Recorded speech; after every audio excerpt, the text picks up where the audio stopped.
Yeah. Boogie like Benson, I'm a who that. I'm a who that. Long as I'm living, I'm a who that. Lose or winning, I'm a who that. Sports coma, yeah, this is where we do that. Where we do that, where we do that, where we do that, where we do that, where we do that. Boogie like Benson, I'm a who that. I'm a who that. Sports coma, this is where we do that. Where we do that. Welcome, welcome, welcome. Somebody please better help. Running this thing like Elf. I thank God every day I'm not a felt. Go to YouTube Live with Big Q and the guys. If you ain't ride or die, the bandwagon get flipped. Been marching in, that was way for the ring. I was yelling out your shade for the championship. Bucking on town, duck down. Falcons, pluck, get shut down. Panthers ain't much touchdown. The vision really belong to us now. So much hate on the Saints, you could probably tell. Ever since Bounty Gate hit the NFL, when things seem fishy, then you probably smell the crooked referees or Roger Goodell. Yeah, running like this, and I'm a who that. Every day I'm living, I'm a who that. Lose or winning, I'm a who that. It's the sports coma, this is where we do that. Where we do that, where we do that, where we do that, where we do that, where we do that. Boogie like this, and I'm a who that. It's the sports coma, this is where we do that. You're listening to the sports coma with Big Q and the guys on the PRO Media Network.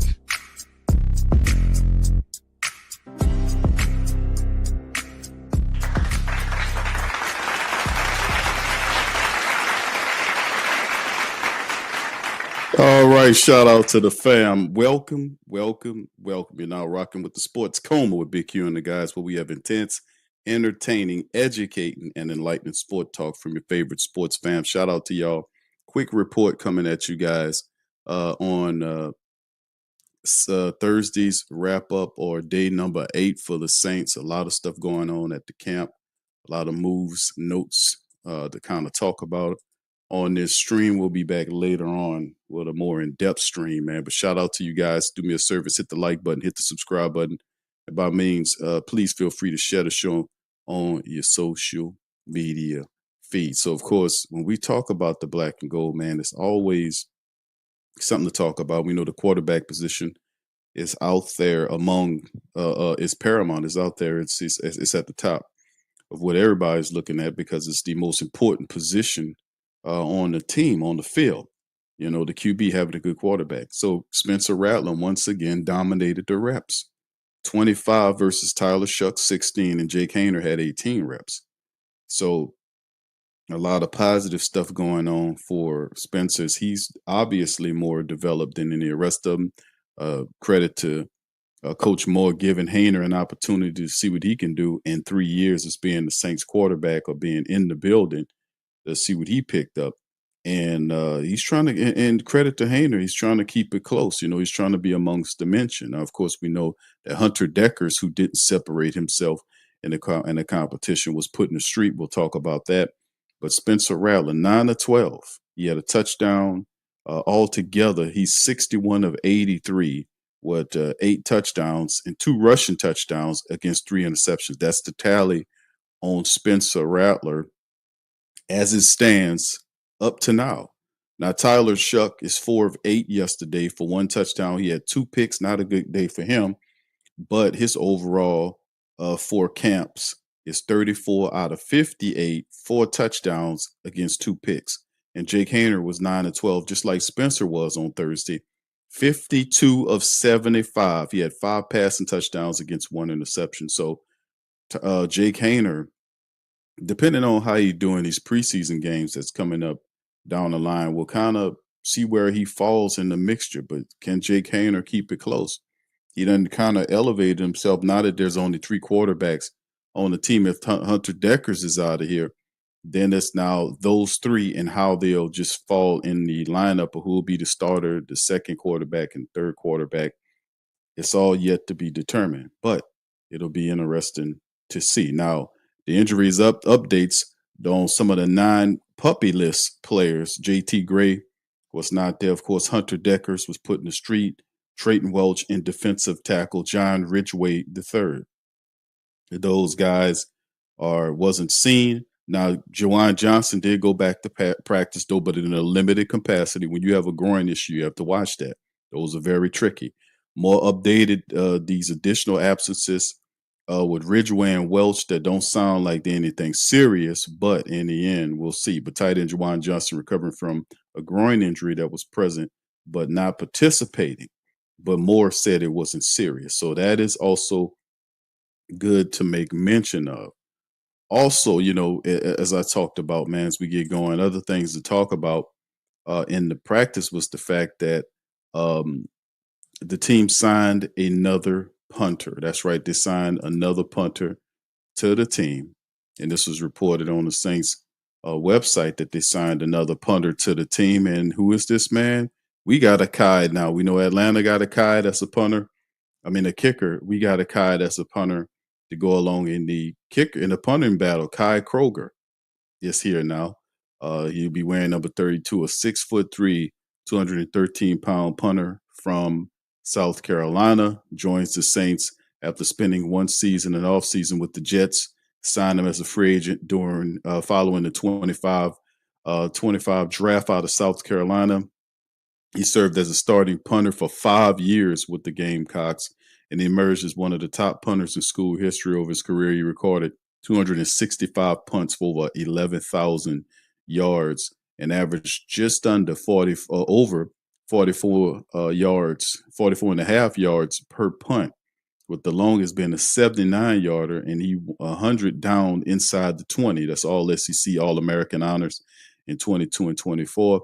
He also did the thing where he threw a few passes. He was 7 of 10 for 205 yards and 3 touchdowns when they go the little fake punt play and throw a touchdown. So he actually does that little apparatus. This could be something that the Saints look to do moving, in their situation. You never know.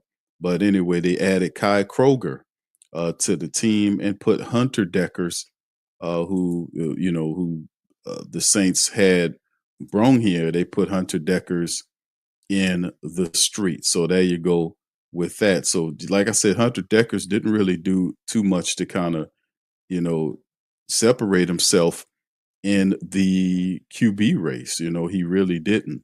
And of course, a lot of this happened once the Saints tried out, several players, earlier this week. A couple, they tried out the linebacker and 2 punters, 2 tackles. They did get Jonathan Mendoza. So of the last tryouts, the Saints were able to pluck 2 players off the tryout period. We talked about Jonathan Mendoza, who is a former tackle on the Louisville team that Tyler Shuck played for last year. So he gets his tackle here with him.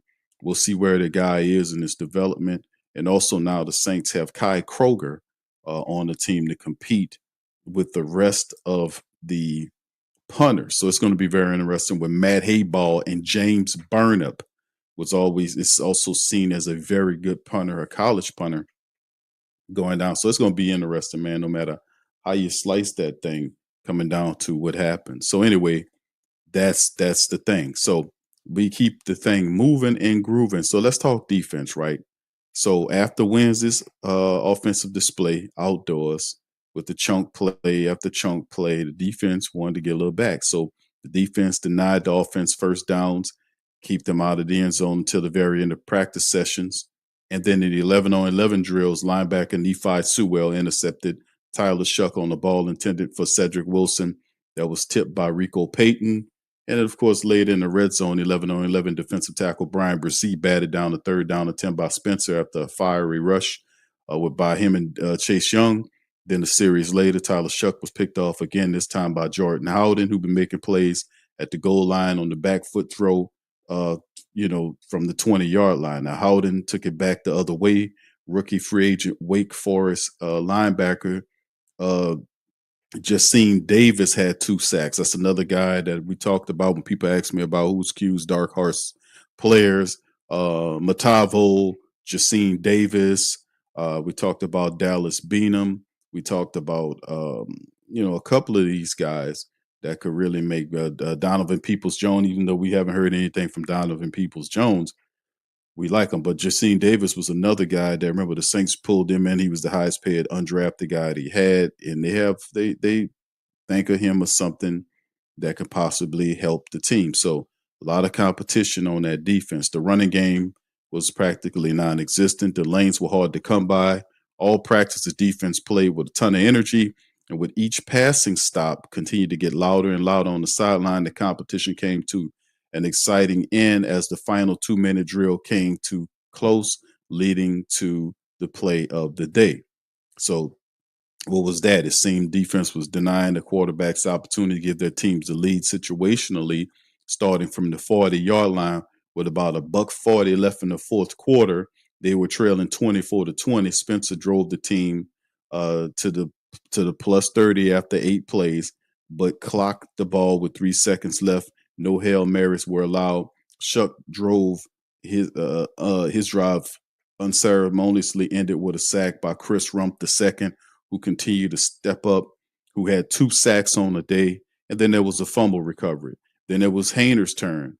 And after a controversial 9-sack, Hayner completed a tough throw and a better catch by Dante Pettis down to the 40. Eventually, the ball would rest at the 13-yard line with 2 seconds left, setting up a thrilling conclusion. One play for the win for either side. Hayner took the snap. He avoided the pressure. He rolled out to his right. And as he neared the sideline, he threw one toward the back of the end zone where Mason Tipton was coming across, tightly guarded by Rajon Wright. The throw fell incomplete, and the defense celebrated. And unfortunately for them, however, the side judge drew a pass interference flag on Wright, drawing to the upsetness of the defense and setting the offense up for a 1-yard line untimed down to practice. Now, Hayner again rolled to his right after the snap, and in a beautiful timing pattern, found Tipton at the back right pylon for an end zone for the winning score. So ignited an offensive celebration and total disgust from the defense. Fun way to end camp, right? As we head, as the team heads to a day off. So Friday's going to be a day off for the team, and they'll come back on Saturday. So they'll just have to eat that one. So the good defensive plays by the defense, and that's something we talked about. Iron sharpening iron and this sort of thing. And it'll be interesting to see how the Saints continue to develop. We'll see more on Saturday about the black and gold, man, as we keep this thing moving and grooving. All right, y'all hit the like button as we keep this moving. Let's talk about some news outside the building, right? How about this one for you guys? Shout out to New Orleans Saints Sports Illustrated, Kyle T. Mosley. Appreciate him and his team. Saints news trade request stuns NFL. Should have New Orleans' attention? Could the Saints make a move? Now, this is interesting because a lot of you guys have currently heard about what's been going on with the Washington Commanders and a top wide receiver threat, Terry McLaurin, who requested a trade, according to Jordan Schultz, one of the NFL insiders, and he said that, but ESPN's Adam Schefter joined in as well and followed up the report, saying that Commanders All-Pro wide receiver Terry McLaurin has requested a trade. Multiple sources tell Schultz. Terry McLaurin requested a trade. As Jordan Schultz reported, Schefter said there has been teams that have contemplated making a move for the disgruntled wide receiver, Terry McLaurin, but the Commanders have no interest in moving on from him. Now, he's just 29 years old and is a 2-time Pro Bowler and 1-time All-Pro last season. He had over 1,000 yards and 13 touchdowns and a career-high 82 grabs. Right now, the Saints' top wide receivers, Chris Olave, Rashid Shaheed, and Brandon Cooks, very solid top trio that can compete with any team's top 3 on paper. Last year, all 3 dealt with various injuries that made them miss time. Adding McLaurin would be a luxury that could help take the offense to another level. Right now, the Saints have over $20 million in cap space remaining. A deal doesn't seem likely by any means.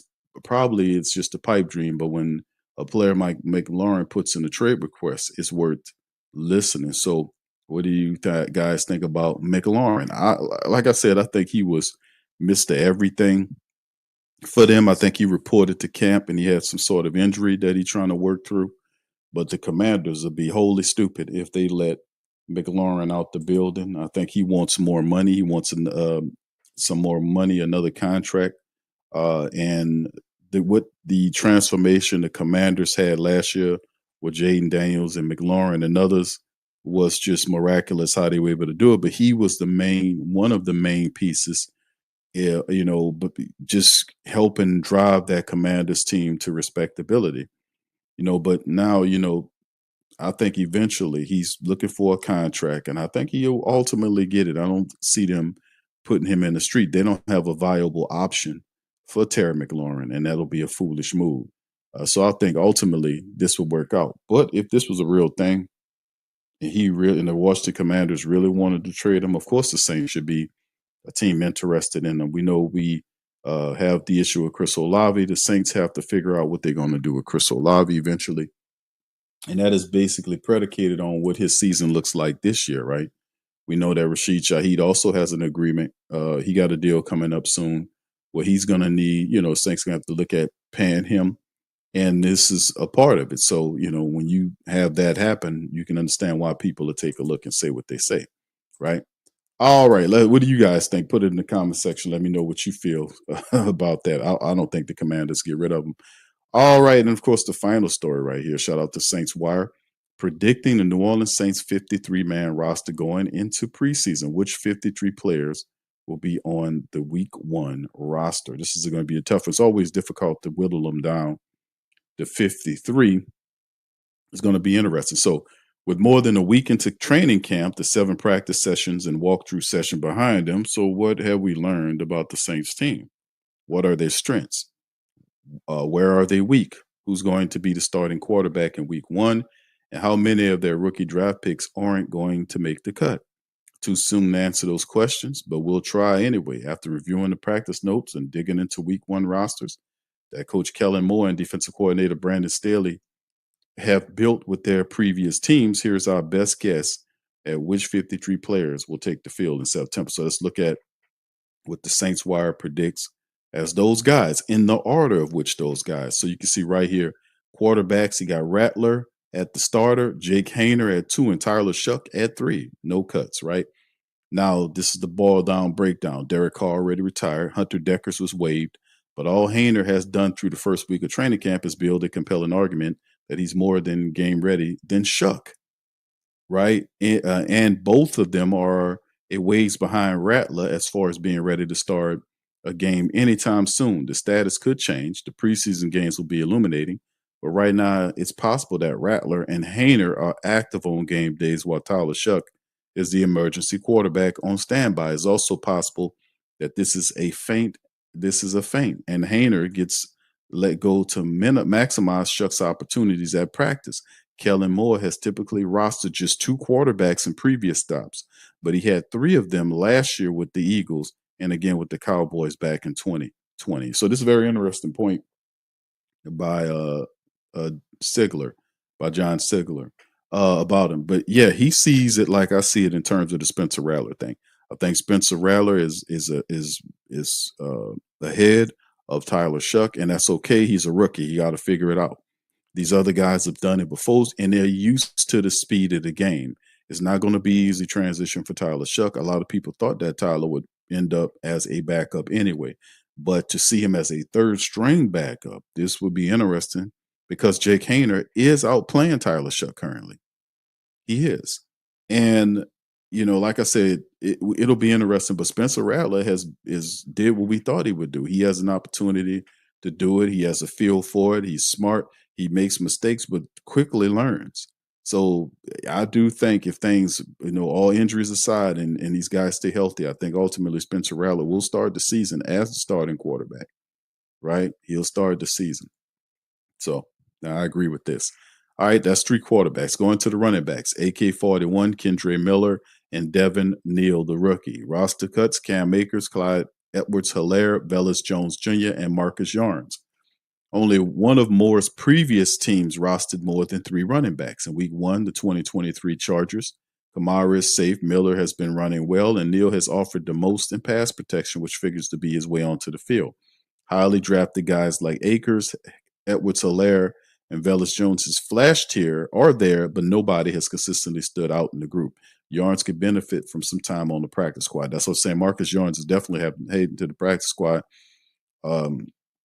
Really, and you probably could see a couple other these running backs headed to the practice squad for depth purposes. So if something started hitting the room, we could pull them off the practice squad to help out.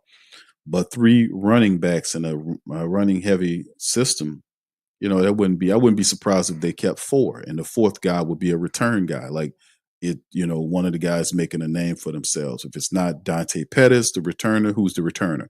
Pettis, Velus Jones Jr. is supposed to be competing there. That's his way onto the roster. So 3 running backs according to Saints Wire. How many tight ends? He says 3: Juwan Johnston, Foster Moreau, and Jake Stoll.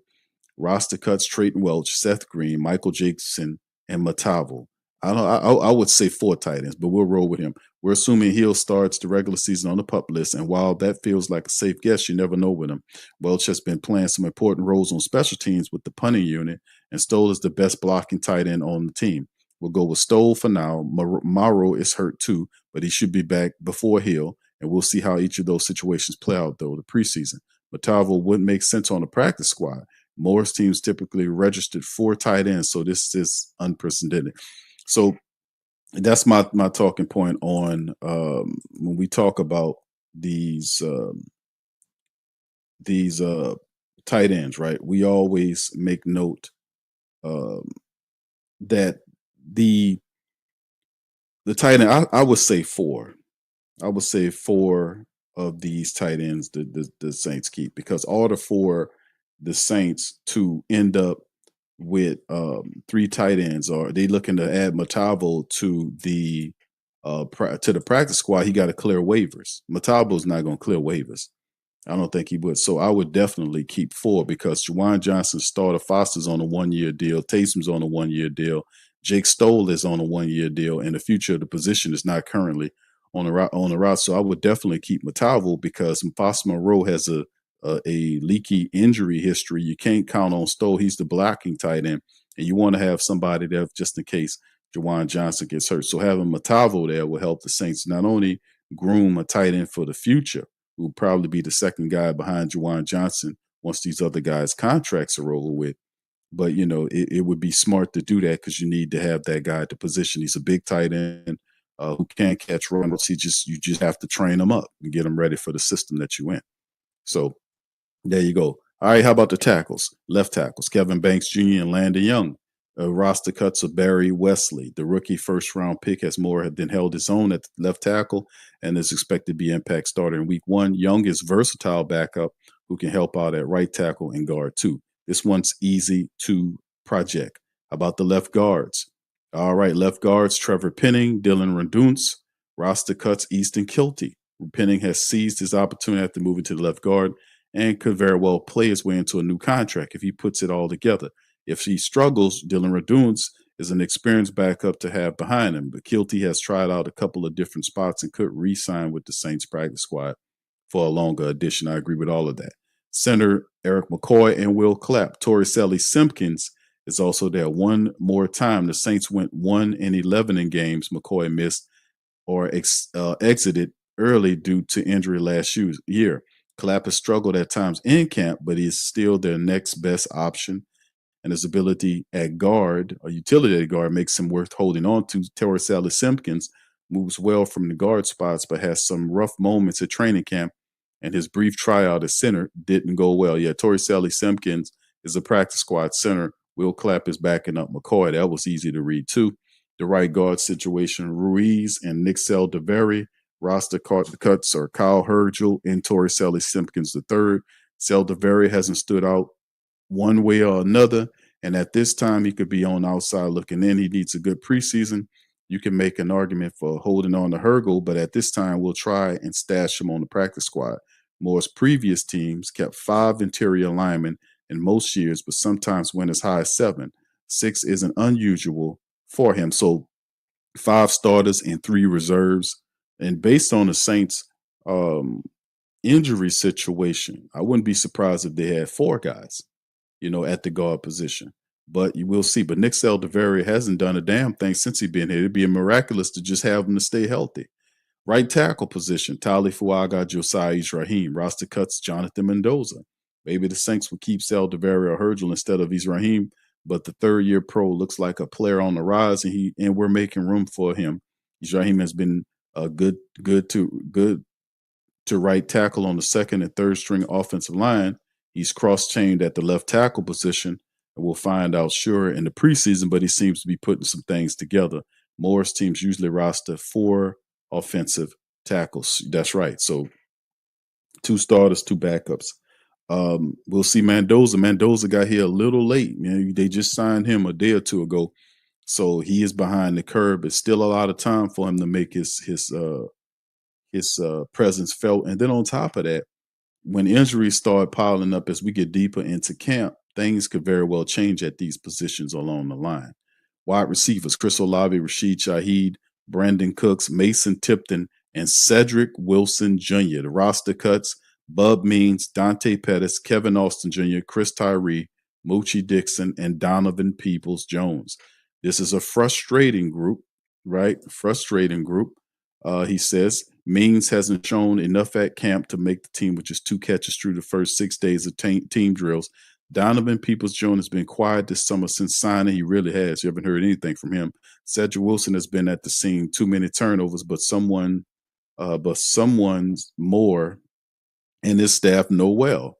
Austin at least brings some size to the group, but he might be just a guy. If Tipton's training camp highlights are legit, though, he could turn the receiving course fortunes in a hurry. Now, this is definitely a different group.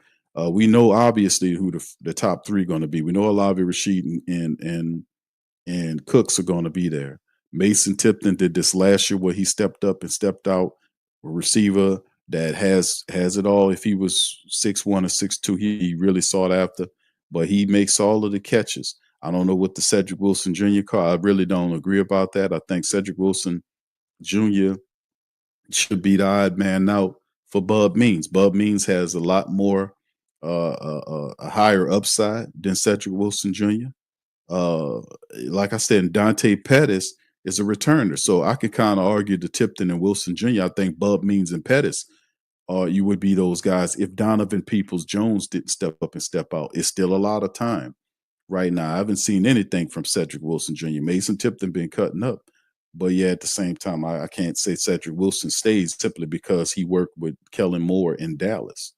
We'll see. We'll see how it goes. All right, special teams. James Burnip wins the punting duel. I agree with that. I think James Burnip eventually beats all those guys. I mean, I think he's the guy. Blake Grupe obviously won his kicking competition. Long snapper Zach Wood has no competition. Roster cuts: Matt Hayball, Charlie Smith, Kai Kroeger. 3 different punters are in camp right now. The Saints haven't had an incumbent hold on the job in years. On top of that, Burnip recently started holding kicks for Group A. So that at least demonstrates his willingness to do what he can do to help his case. Smith isn't proving to be a serious threat to Group A.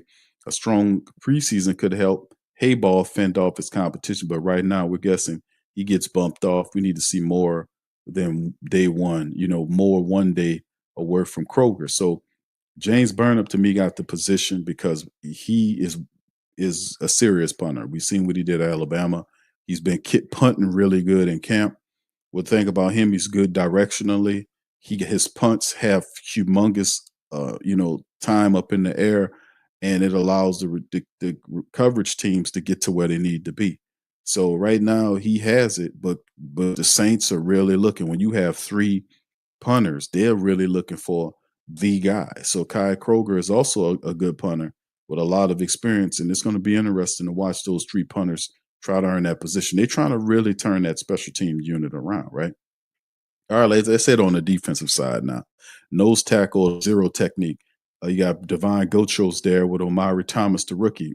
They believe that John Ridgeway will get cut. He's currently hurt, by the way, but they say nothing serious. And Christian Boyd. Now, Gocha has been a force at training camp, and the team, they're saying the team is counting on him to help engineer a big turnaround in their run defense this season. Neither Boyd nor Ridgeway have made much headway in the competition for the job as the backup. Thomas's flash potential as a pass rusher.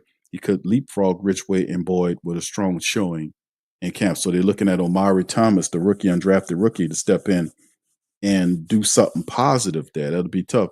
I still like Christian Boyd for this job, But like I said, 6'2", 330 pounds. He fits well there. He got a nonstop motor. Be interested to see what Coach Bo Davis could do with Christian Boyd. Can he get him revved up? John Ridgway III, another massive defensive tackle. But, you're looking for that right zero tech that can come in and finish. I think Christian Boyd might be interesting, but Omari Thomas have been looking good. He go to defensive tackles or the three technique, two of those guys, Brian Brissy and Colin Saunders. Brissy seems to really be coming along after a breakout year, would be good. Thomas could possibly make Saunders expendable, but Brandon Staley has always kept 4 dedicated interior defensive linemen. So for now, we got these 3 plus Devine Gocho at the defensive tackle.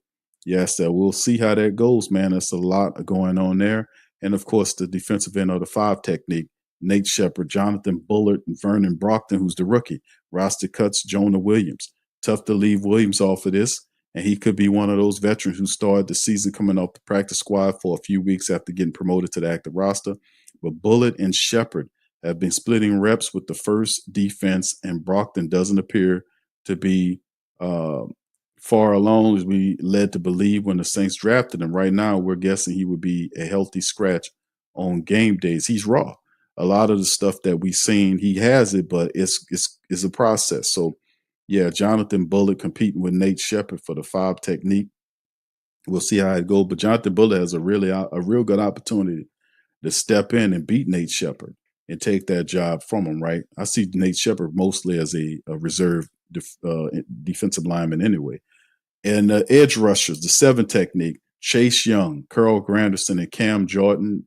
Roster cuts Chris Rump II, Isaiah Foskey, Fadil Diggs, and Jacine Davis. Foskey's entering dire straits. If he can't give the new coaching staff a reason to keep him on the roster this season, they won't have one because they haven't seen it yet. He just isn't making an impact. If we had the room, we'd go with Rump instead and keep 4 edge rushers, but the only 3 guys get real minutes on game days. Yeah, and Chase Young, Carl Granderson, we understand that. Cam Jordan, we understand that. It's just, it's very in there. Chris Rump has been really doing a good job playing. Haven't heard too much from Foskey or Fadil. Jacine Davis is in there making plays as well. So it'll be these will be tough cuts on the defensive side because some of these guys are really balling. The linebackers, 6 linebackers, DeMario Pete, Danny Stutzman, Nephi Sewell, DeMarco Jackson, and Jalen Ford. Right? Roster cuts, Isaiah Stallbird and Tyrene Powell. Looks like the Saints finally have some real depth at the linebacker. Both Sewell and Stutzman have played well at camp, and they're fighting hard to be the next man up. If Davis or Werner missed time this year, Stutzman in particular has been very impressive, and he's quickly taken over as the defensive signal caller when Davis was unavailable for his personal day. This is a good group.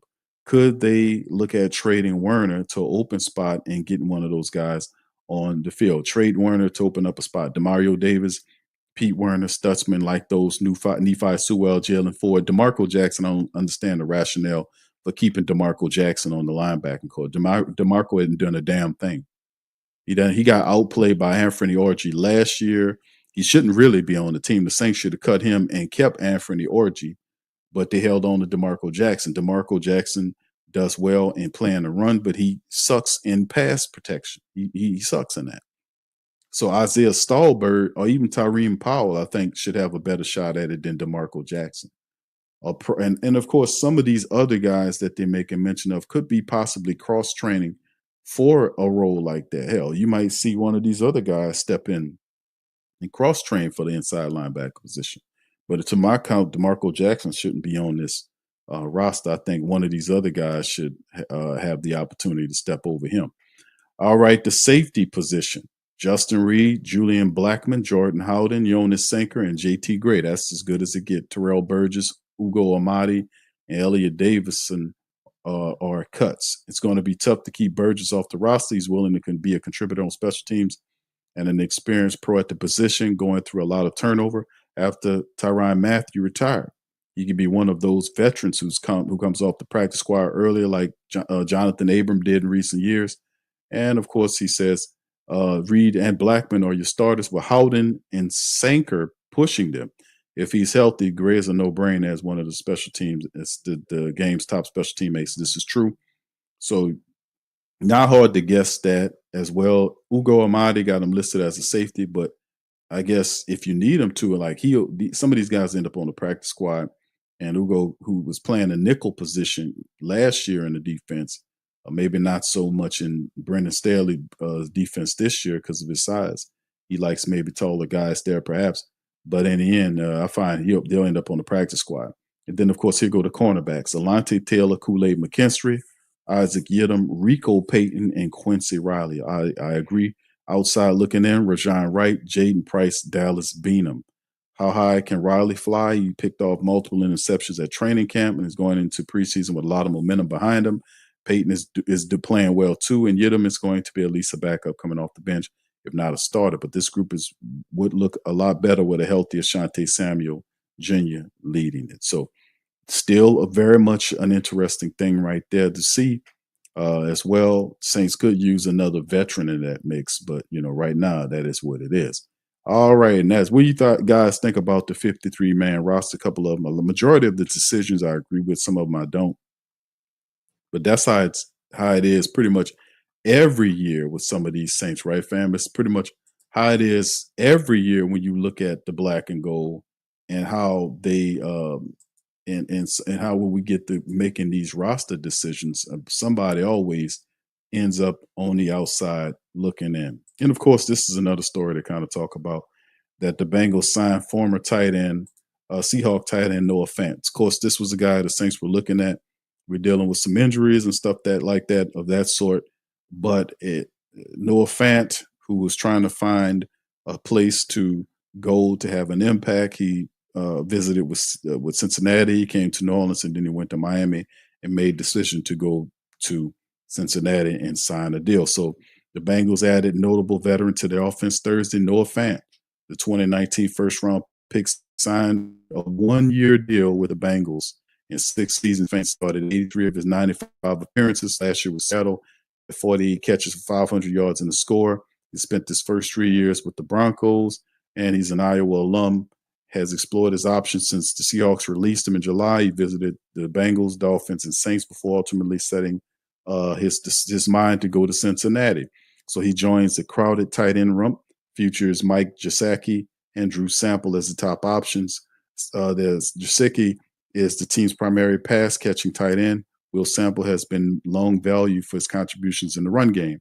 The offseason, Gesicki signed a 3-year deal worth $25.5 million. Not as good as Jawan's deal at 3 years, $30 million, but it's all good, man. Let me tell you. So there you go. So for the people saying, hey, Q, what's up with that tight end? Is the guy going to sign? The answer is no. He is going to Cincinnati, man, just to be honest with you. So this is pretty much what it is and how it is, man, to be honest with you, with the black and gold. And we'll just keep on searching. So if the Saints feel like they need some more help at the tight end position, they'll go out in free agency and see about snatching some help up if they so choose to. All right. So anyway, man, listen, man, that's all I got for y'all today. I just wanted to holler at y'all. This update on the Sports Coma. Y'all do me a service. Hit the like button, hit the subscribe button, and by all means, feel free to share the show on your social media feed. Big Q representing the mighty Who Dat Nation, the Sports Coma.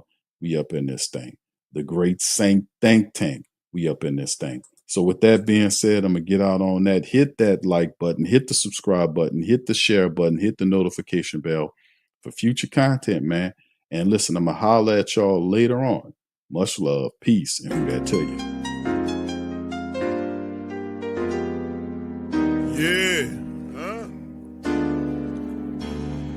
Boogie like Benson, I'm a Who Dat. I'm a Who Dat. Long as I'm living, I'm a Who Dat.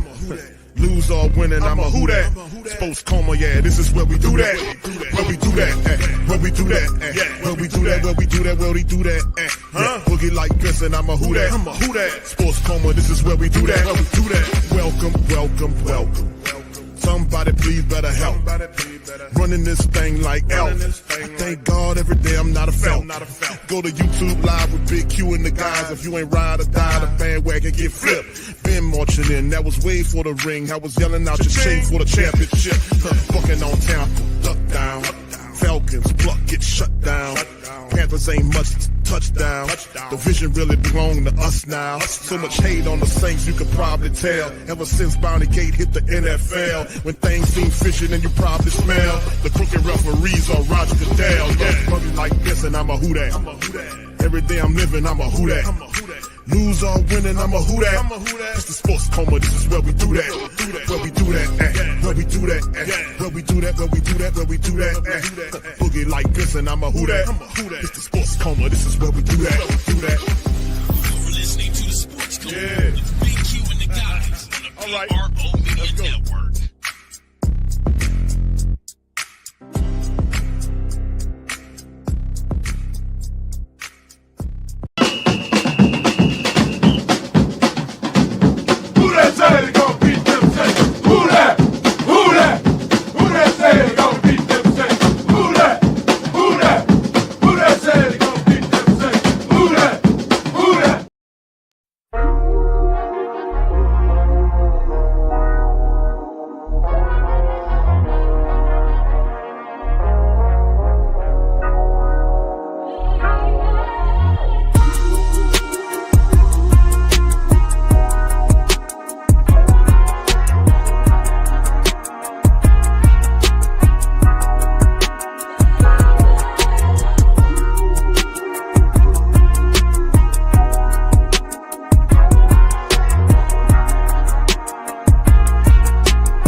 WhoThatDaily.com. That's right, the WhoThatDaily.com. Your one-stop shop for everything New Orleans Saints, New Orleans Pelicans, LSU Tigers, even the top flight boxing news. So if you're a Who That and you're looking for a place to stay up on your team, WhoThatDaily.com is your site. The WhoThatDaily.com for the sport Who That in all of us.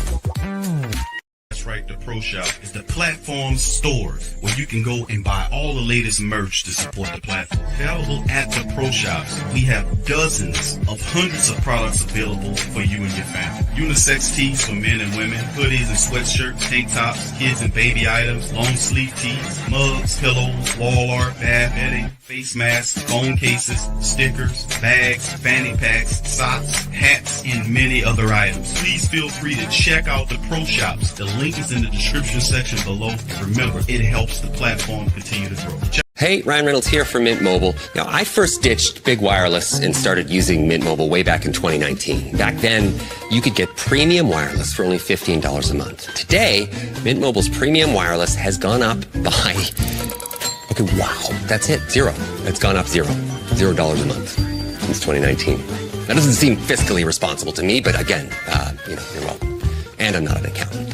Hate math, always hated math. True story, I was in math 10A when I was in 12th grade. Being amazing is uncomplicated with Tiege Hanley's simplified skincare system. Here's how it works. Go to Tiege.com, pick your system, and get handsome. 3 simple steps. Wash, scrub, and moisturize. It's that simple. Guys, go to Tiege.com and get started today. To be a therapist, in my opinion, is one of the most humbling things ever. A platform like BetterHelp is very important because it allows access to affordable mental health care.